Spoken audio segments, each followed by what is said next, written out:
A village wiped out in Sabid and Nole. More than 3,000 people used to live here but were forced from their homes. This is the cost of a conflict that refuses to end.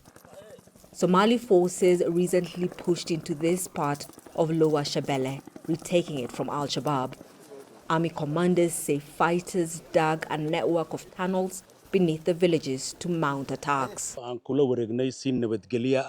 They planted improvised explosive devices everywhere. They tried everything to defeat us.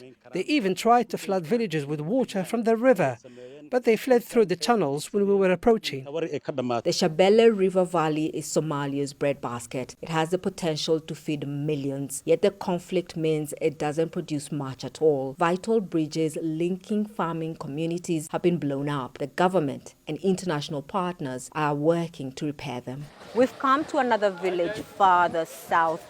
This village was controlled by Al-Shabaab for about 7 months before the government took it back about 3 weeks ago. And what Al-Shabaab does is that when they're retreating, they take and destroy and burn the village. And that is what has happened here. We have this is maize that was burned.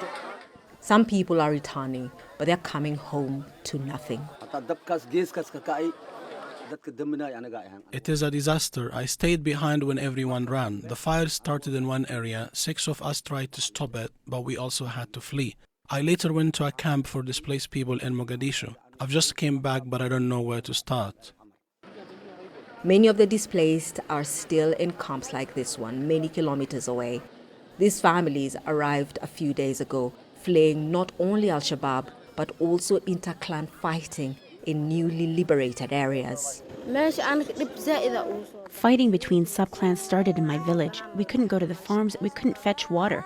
When it got worse, we had to leave. The offensive against Al-Shabaab is ongoing.